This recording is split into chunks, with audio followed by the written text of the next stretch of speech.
Hey everybody, welcome back to Sip and Talk. I'm Joe. And as always, I'm ready to dive into some seriously juicy info with you all today. It's like we're mixing up a knowledge cocktail here. Strong stuff, but oh, so smooth going down. And I'm Sunny, your friendly neighborhood fact checker. I'll make sure we get all the ingredients right. Speaking of mixing things up, you know it's always a good blend? Travel whiskey and discovering awesome new things. You have to check out our friend Micky's YouTube channel, Mickytolife. Yeah, Mickey's the best. He's always got something cool going on. Okay, so, we were just hanging out, talking about, everyday weird stuff, right? Yeah. Like why socks always disappear in the laundry. It's a mystery. It really is. And for some reason, Antarctica just popped into my head, out of nowhere. Antarctica. Yeah, and it's not just penguins and ice anymore, you know what I mean? Things are getting kind of intense down there. Intense, yeah. Spicy is one way to put it. Spicy. Right, because I think for a long time we all just pictured it as this, frozen science lab kind of deal. Right. But the stuff you sent over really sheds a whole different light on things, Yeah. We're talking a continent that's suddenly a major player on the world stage. Right. And, yeah, some pretty mind-blowing stories that might make you question everything you thought you knew about, reality. Totally. So for this deep dive, we've got two big things we're going to try to figure out. Okay. First, why are all these countries suddenly acting like they've got a timeshare on this giant ice cube at the bottom of the world? Yeah. What's the big attraction, right? Right. And then, because, well, who doesn't love a good mystery, we're going to jump into the really weird stuff, like lost civilizations buried under miles of ice, maybe secret bases, right, that would make James Bond jealous.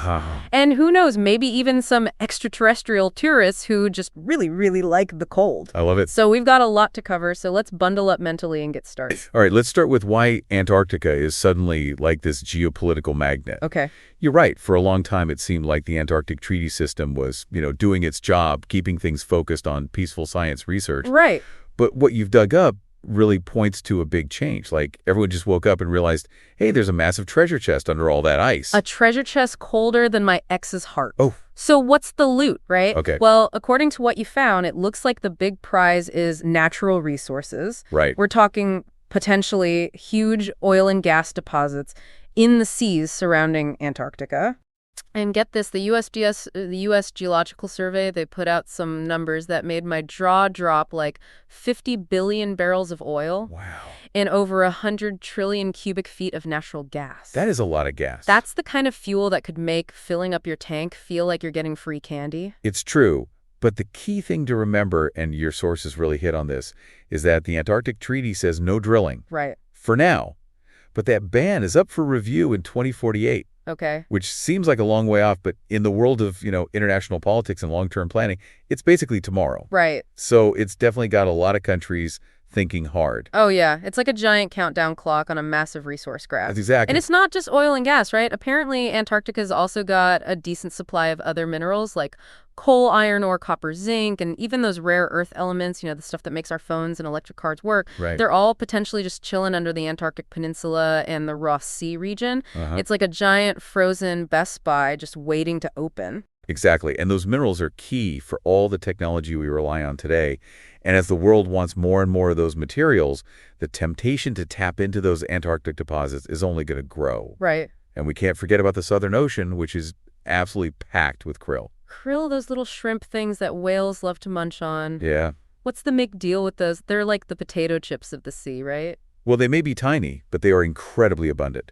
Your sources mention a potential annual harvest in the millions of tons. Wow. With more people in the world and the demand for food going up, krill is being looked at as a big food source in the future, not just for animals, but maybe for us too. Really? And also for things like feeding farmed fish and even for some health supplements. Interesting. So even those little crustaceans are part of this growing interest in Antarctica. Okay, so resources are a huge part of this whole equation, but it's not just about what we can dig up or fish out, right? There's also this big geopolitical strategy game happening down there on the ice. Absolutely. 7 countries, Chile, Argentina, the UK, Norway, Australia, New Zealand, and France, they've all staked out claims in Antarctica. Right. Even though not everyone recognizes those claims. So it's kind of like drawing lines on a map and saying, this part's mine, maybe. Yeah. It's like me putting my name on a slice of pizza in the fridge, but everyone knows I can't stop them from grabbing a bite. Right. And when Chile's President Boric went down there last January and called it a confirmation of sovereignty,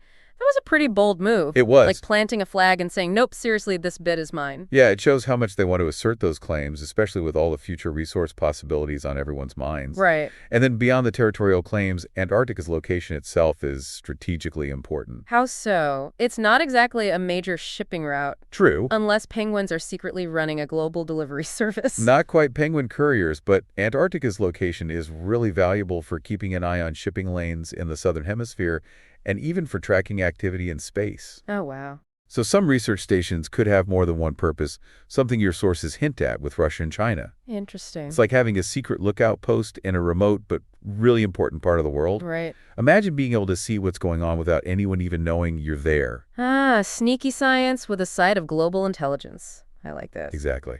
And I guess if you've got a bigger footprint in Antarctica, you also get a bigger say in global decisions. Yes. Like how we tackle climate change and who gets to access those resources. Absolutely. Having influence in Antarctica could give nations more power in those international discussions, especially when it comes to environmental rules and any future agreements on managing resources. You mentioned climate change earlier, and it's almost like a bad joke, right? Yeah. The ice is melting at twice the global average. It's a disaster for the planet. It is. But it's also making it easier to get to those resources in the first place? Unfortunately, yes. Talk about a messed up silver lining on a very dark cloud. It's a really worrying situation. The rapid melting not only has terrible effects on global sea levels, threatening coastal communities everywhere, but it also makes resource extraction more doable in some areas. Right. This really highlights how important the climate data and research coming out of Antarctica is. It's like a race against time in more ways than one. Exactly. So you've got this bizarre mix of environmental crisis and resource opportunity all happening on a giant platter of ice. Let's talk about who's doing what down there. Your sources name some names. Okay. Russia's been there for a while, right? Yes, since the 1950s. They've got 10 research stations. That's a lot of people in parkas. They do have a significant history in Antarctica, and there's some speculation that they're exploring future oil and mineral extraction possibilities. Right. Getting ready for a potential change in those international rules. Sneaky like a polar fox in a blizzard. And then there's China. They may be newer to the game, but they're building up fast. Yes. 5 research stations already and plans for more. That's right. Sounds like they're not just there for penguin selfies. Yeah, their increasing presence and all the infrastructure they're building are being watched very carefully. It could be a strategic move to have a bigger say in how Antarctic resources are managed in the future. It's like they're setting themselves up for the long game. Exactly. And it's not just governments, right? Tourism is booming down there. 75,000 people in 2019 and 2020. Wow. That's a whole lot of cruise ships dodging icebergs. And what about this bioprospecting thing? Sounds like something out of a sci-fi movie. So bioprospecting is basically the search for valuable biological resources, like genes or chemical compounds, Okay. from Antarctic organisms, things that could be useful in medicine or biotechnology or other industries. Interesting. It's another sign of growing human interest and activity on the continent. All right, so it's getting crowded on the ice and everyone seems to have their own agenda. But we've got the Antarctic Treaty System that's supposed to keep things in check, right? Right. Is it holding up under all this pressure? That's the big question. Your sources point out some serious problems. Okay. For one thing, there are now 54 member states, but only 29 actually have the power to make decisions. Right. Getting everyone to agree on anything is tough with so many voices at the table. Too many cooks in the coldest kitchen on Earth. Exactly. And then you've got Russia and China who have been blocking the creation of new marine protected areas. What? We're talking about an area roughly the size of India. That's a pretty big deal. It sounds like it. It's a big setback for protecting the environment. Yeah. Since 2016, they've repeatedly voted against proposals for these MPAs, which would have protected around 4 million square kilometers of the Southern Ocean. Wow. A lot of people see this as a conflict between wanting to exploit resources and the need to protect the environment. Right. They argue that the current rules are enough, but a lot of conservationists disagree. So it's this constant battle between wanting to keep this amazing wilderness pristine and the possibility of making huge profits. Yes. And then looming over everything is 2048 when that mineral ban comes up for review. Exactly. It's like a ticking time bomb.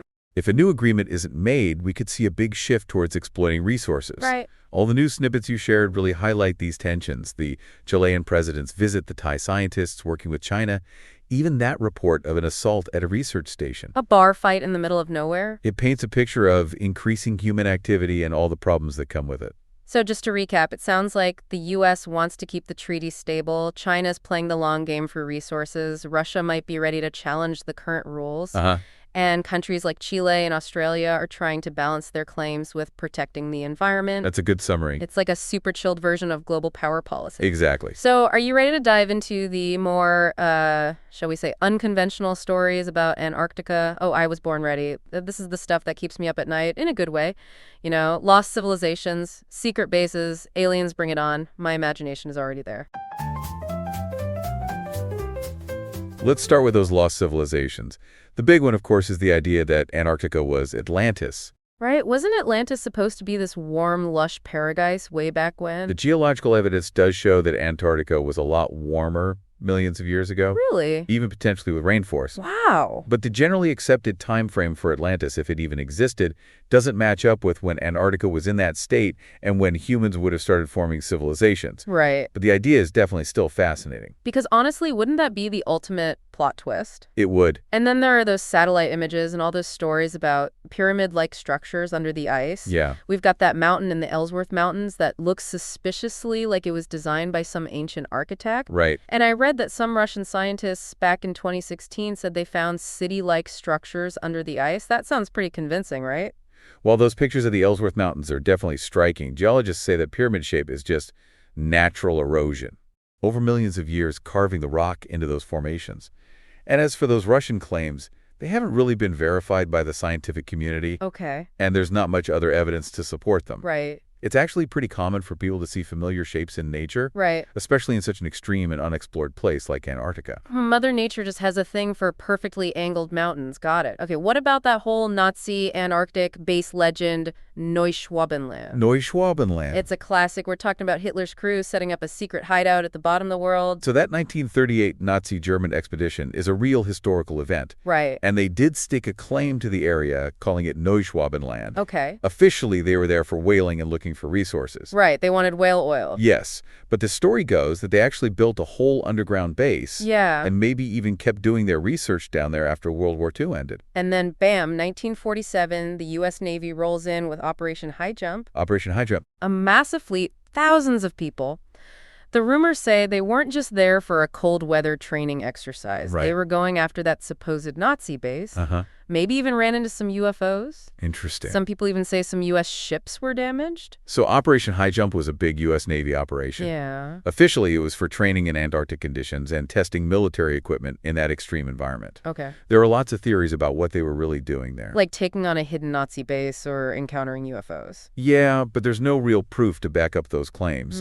The damage to the U.S. ships and the fact that the operation ended earlier than planned is usually blamed on the rough Antarctic weather and the challenges of doing such a big operation in such a harsh environment. Right. Plus, there's never been any solid evidence of a big working Nazi base in Antarctica after the war. So no secret Nazi ice fortress.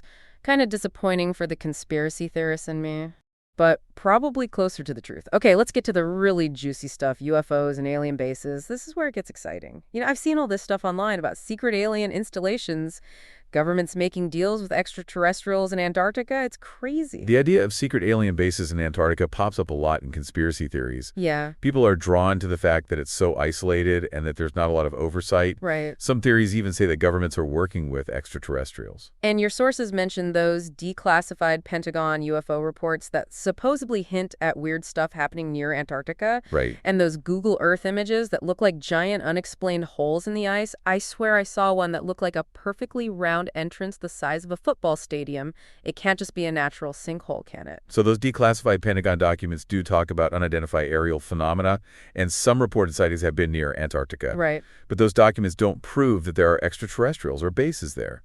As for those Google Earth images, large circles in the ice are often just natural things. Oh. Like ice collapsing over subglacial lakes or volcanic craters or even optical illusions caused by the way light and shadows work on those gassed ice plains. So it's not a giant alien landing pad? Probably not. Okay, but what about that NASA Anita detector that picked up those super high-energy particles shooting out of the ground? That's weird, right? Some people were saying it could be evidence of, well, something totally unknown. Yeah, those unusual signals detected by the Anita are a mystery, and researchers are still trying to figure out where they come from. Right. Some people have put forward some pretty wild theories, Like? including ideas involving exotic physics. Okay. But the most common scientific explanation is that it's high-energy cosmic rays interacting with the Antarctic ice in unexpected ways. Interesting. There's no proven link to alien technology. So maybe not little green or blue aliens on ice capes. Probably not. But there are those subglacial lakes like Lake Vostok. Yeah. That have been cut off from the rest of the world for millions of years. I mean, who knows what kind of crazy life could be down there? Right. Maybe they're the real Antarctic aliens. Lake Vostok and other subglacial lakes are definitely fascinating ecosystems that could have unique microbial life that's adapted to those extreme conditions. Right. Scientists are exploring them, but so far they haven't found anything like the aliens we usually imagine. Okay. But finding new forms of life on our own planet in these isolated spots is a very exciting area of research. It's pretty mind-blowing to think about, okay, last piece of the puzzle, the rumors about restricted zones and international lockdown, Right. the idea that governments are keeping certain areas secret, this so-called Antarctic Forbidden Zone, and that the Antarctic Treaty's ban on private development is all part of a cover-up. So it's true that access to certain areas in Antarctica is restricted. Right. But the main reasons are to protect the environment, Right. to keep ongoing research projects safe, Right. and because the Antarctic terrain and weather are so dangerous. Okay, but what about Lake Vostok being off-limits to private expeditions? Well- All those stories about weird radar readings or strange magnetic fields that no one's explained. And what about those stories of people getting the cold shoulder literally and figuratively if they wander into the wrong place? So keeping Lake Vostok isolated is really important for preserving its unique environment and making sure nothing contaminates it. Right, That could mess up the valuable research being done there. right. And because it's been isolated for so long, any exploration has to be done very carefully. Okay. As for those reports of radar and magnetic anomalies, Antarctica is a huge and complex continent geologically. Yeah, A lot of natural phenomena are still being studied and we don't fully understand them yet. right. Some anomalies might not have public explanations yet, but they're usually being investigated by scientists. Okay, It's not necessarily evidence of some big secret. okay. And the monitoring of people in research areas is just a standard safety procedure in such a remote and potentially dangerous place. That makes sense. It's about protecting the researchers and the research itself. So it sounds like most of these mysteries have pretty logical explanations. Yeah. Even if they're not as exciting as some people might think. While the mysteries of Antarctica are captivating, the reality is that most of these more fantastical claims don't have any real evidence. Right. And often they come from misinterpreting natural things or looking at historical events through a lens of speculation. So to sum up, we've learned that Antarctica is definitely a hot spot for global politics. Yes. Mostly because of all those untapped resources and its strategic location. Big players like Russia and China are making their presence known. Right? And that 2048 treaty review is a big question mark hanging over the future of the continent. It is. At the same time, Antarctica continues to capture our imaginations with all those wild stories. Yeah. Lost ancient cities, secret Nazi bunkers, and maybe even visits from other It's galaxies. fascinating. Even if the evidence for those is well thinner than a penguin's shadow at noon. That's a good way to put it. All those scientific and geopolitical realities point to a future where Antarctica will probably see even more competition and attention. Yes. But those more imaginative stories, even if they're not necessarily true, are still entertaining and thought-provoking. They are. So here's a question that's been bugging me. With this growing race for resources and all these crazy stories, what does the future really hold for this incredible untouched part of our world? Yeah. Will all that research and resource exploration finally unravel all of Antarctica's mysteries? Or will its extreme and mysterious nature continue to fuel our wildest dreams and theories? It's a good question. It makes you think, right? It does. It's that basic human fascination with the unknown. Right. And a place like Antarctica, both the real and the imagined, really embodies that. Absolutely. And speaking of venturing into the unknown and having a great time doing it, you know who's a master of that, our buddy Micky. Nick. You got to check out his YouTube channel, Mickytolife. The guy is always off on some awesome trip, and his whiskey reviews are the best. He really knows his stuff. I'll have to check it out. Plus, he's got another channel for his own music. So go to Mickytolife on YouTube and show him some love. You won't regret it. Cool. Well, that's all the deep diving we've got time for today. Okay. Thanks for joining us, and we'll catch you on the next one. Sounds good.